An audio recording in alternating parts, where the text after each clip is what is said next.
Hi, and welcome. You're listening to the X22 Report. My name is Dave, and this is episode 675, and today's date is May 23rd, 2015, and the title of this episode is The Current Economic Collapse News Brief. Let's get right into the economic collapse news. Now, we understand that the powers that be, the central bank system, they would love to get rid of cash. And we see there's some calls for getting rid of cash coming from an economist from Citigroup. We see JP Morgan Chase calling for the end of cash, where they don't want people to put cash in their safety deposit box. And we understand that this is all done on purpose because they're trying to keep the banks safe from bank runs.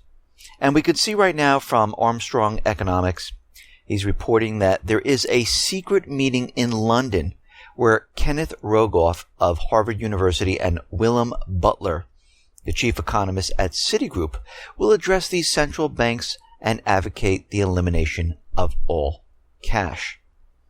And we could see that they're moving this forward, and they're going to do the best they possibly can to remove all cash. And this will definitely stop the run on banks. It will also allow governments to track every single purchase. We understand that the dollar is collapsing. Saudi Arabia kind of acknowledges that, yes, the petrodollar is ending. They're saying that the petrodollar is going to end by 2032. They've announced plans to invest by 2032 a total of $109 billion in the solar industry and become an exporter of electricity. And of course, they're giving us the date of 2032, and we know that this is going to happen much sooner because every time they tell us something, it's normally the opposite. When they bring it out for a very long period of time, something is going to happen much, much sooner. And we can see all the signs that are pointing towards the end of the dollar. We can see the central bankers making preparations. We see the U.S. government making preparations. We see the Canadian government, the European governments, the Australian government, all making preparations for this collapse scenario. This is why we see these false flag events. This is why we see everyone giving up their rights, because the government is telling them, we need to keep you safe. We need more troops on the ground. We need to spy on you. We need to make sure that you are safe. This is the reasons we need to do this. They're doing this on purpose because they need to understand who is a threat to their authority. We see the U.S. Senate has passed the fast track for the TPP. The bill will now head to the House of Representatives for a vote early next month. If this is passed, it will give the power to Obama to negotiate trade pacts with other countries. And he really doesn't have to inform Congress and get their approval. This is all being done to help the central bank, the corporate powers, and it is not being done to help the people. This is why it was kept a secret from the people. This is why they say, listen, no cameras, no notes, you can't discuss it, and if you do and you leak it, you can go to jail. Anything that is a secret like this means that they're hiding something, even though they're trying to convince us that no, it's really for the people. If it's truly for the people and this is democracy, then the people should be able to read it, understand it, and know what's in it. Period. That's it. Because again, we the people. It's not we the government. We see for the second time, U.S. senators rejected a bill to abolish the National Security Agency's bulk collection of American phone records. The vote came in at 57-42, and the U.S. Freedom Act failed on Friday. Well, the U.S. Freedom Act, or the USA Freedom Act, doesn't really stop the bulk collection. Really, all it does is it transfers it to corporations, and they will be collecting all this data and handing it over to the government. And this doesn't mean that the government is going to stop spying whatsoever. And it's a good thing the USA Freedom Act was turned down, because the Patriot Act expires June 1st. And it would be a fantastic thing if it does expire, because it is in complete violation with the Fourth Amendment. And we could see that the U.S. government officials, if you like to call them that, they really don't care that they're violating the rights of the people. They need to let this go and expire. But they're doing whatever they possibly can by pushing the USA Freedom Act. And again, any bill that says Freedom Act, Affordable Care Act, Patriot Act, it is always the opposite. And all they're doing is switching everything to the corporations. Well, seems like a fascistic society to me. U.S. government, corporations melding into one.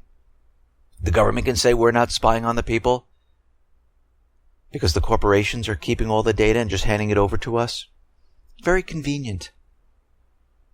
We see the Pentagon is getting prepared for a missile attack from North Korea and Iran, which actually what they're really doing is they're setting up and preparing for what is going to happen coming very soon, which is war. And they're really preparing for Russia, China, the more advanced actors. The U.S. Department of Defense says Alaska is its preferred location to deploy a new long-range must-have radar to enable missile defense systems to better intercept potential enemy threats such as Iran and North Korea. Well, the missile shield in Eastern Europe is really for Russia. This early detection radar system is really for China and Russia. They're saying the new LRDR will serve as a mid-course sensor to improve target discrimination capability for our ballistic missile defense systems, to better address potential countermeasures and increase the capacity of ground-based mid-course defense. What's happening here is they're putting everything into place to prepare for this upcoming war. They're maneuvering military assets into the Eastern Europe area. NATO has increased their troops. The Pacific is getting more military assets. There are more bases popping up surrounding China. 60% of the fleet will be heading toward the Pacific. They want to bring more advanced weapons into Japan.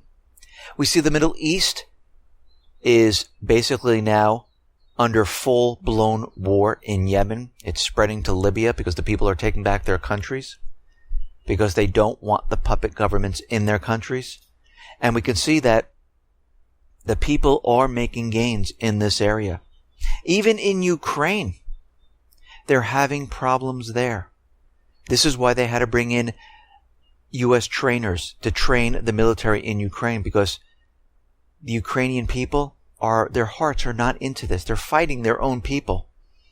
And we can see that Poroshenko is not following along. He's not sticking to the Minsk II agreement. Even the OSCE is out there saying that they have spotted 5 main battle tanks, T-64s, in the government-controlled areas of eastern Ukraine. And they're saying this completely violates the Minsk Accord. We see they're continually firing on the airport in Donetsk. And every time they fire, the people in the southeastern region, they're recording it. They're saying 27 times it was violated. But there's no penalty for Kiev. There's only a penalty for the southeastern people or Russia. So how is this fair? It isn't. It's one-sided. And we could see right now that the U.S. and other nations are in Ukraine training, preparing, getting ready for a major offensive in the southeastern area. We see out in Yemen, Iran tried to bring in their Red Crescent plane carrying about 20 tons of food to Yemen, and they were denied in Djibouti. They would not let them land. And they're saying that this is where the UN relief hub is. We have permission from the UN, and they will not let the plane land, so it turned around and went back to Iran. The ship they were bringing in that they wanted to dock in Yemen was diverted to Djibouti. It seems that the ship is there now. UN is inspecting it, Red Cross is inspecting it, and then they will go ahead and hopefully give the humanitarian aid to the people of Yemen. We see that there's going to be talks, a UN-backed talks with the Yemeni people and the president, but Hadi will not attend the UN-backed peace talks on Yemen. Very interesting. You have to remember the people threw him out of the country and said, we do not want you here. We want our country back. And of course now, since he was a puppet ruler of the United States is using Saudi Arabia as a proxy army to put him back in power. In Ukraine, they were behind the people to remove the elected president, Yanukovych, and put in a puppet government. So we could see, if the U.S. doesn't have control of the country and they want a puppet government, they're behind the people. If they already have a puppet government in there and the people decide to kick them out, they're no longer behind the people. They're behind the puppet government, and the people now are terrorists. This is how it works. We see the UN is saying the situation in Libya is getting worse. It is a serious threat. And the Islamic State is making incredible moves in Libya. And we're going to have to react very quickly to the situation, or the whole country will just deteriorate. And this is why they're getting prepared to go into Libya very, very soon. We see the U.S. may be sending target spotters into Iraq. Now, I know they're saying Iraq, but guess what? They will be sending target spotters into Iraq and Syria. But you know what? They're already there. So that means we're going to have boots on the ground, just like we had these special operations in Syria where there were boots on the ground. So little by little, they're getting everyone used to having troops on the ground. And right now, they need them in Syria because they need to point out where the Syrian army is and bring the bombing in and have exact hits. This is not about not hitting the civilians. This is going after the Syrian army. But we know that already there are military on the ground. They're not advisors. And basically, we'll see more and more troops enter this area. Once they create a safe haven in Syria, we will see many troops on the ground in this area.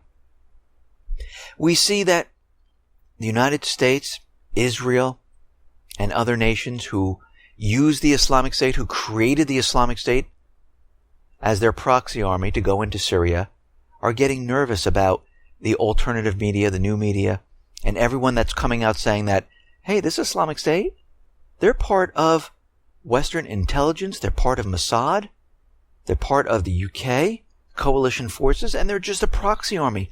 Because what's happening is, the Islamic State came out in their magazine. They had an article entitled Conspiracy Theory. The article implies that the group's fighters have become delusional because of what it claims to be conspiracy theories about the Islamic State being a puppet for the Western intelligence. They're saying their recruitment is not going as planned and there's not enough people coming into the Islamic State. No, what's really happening is that people are starting to wise up, understand that this is a proxy army. So they're putting out that all these people who are saying this are conspiracy theorists, and it's baloney. It's fake. And what's very interesting, it implicates a myriad of parties, some of which are at odds in the conspiracy, including Qatar, Turkey, US, Iran, Iraq. They don't mention Israel at all because Israel is behind this. They fund. They make sure that they have the troops going in. They help them if they're injured in Israeli hospitals. And it's just very strange how they don't mention the one country. And we know that this is a proxy army. And they're trying to throw everyone off with this propaganda that the alternative media, the new media, they're conspiracy theorists. And you shouldn't listen to them. We see the Islamic State. They're saying that they could have a nuclear bomb in less than 12 months. What does this tell us? This tells us that the United States, Israel, UK, and other nations are getting ready to launch an event to convince everyone it is time to go after the Islamic State. They're using the propaganda right now that Assad is using chemical weapons. He's using barrel bombs, getting the UN involved, They're building up the propaganda. This is how it starts. They build up the propaganda. They reopen the cases.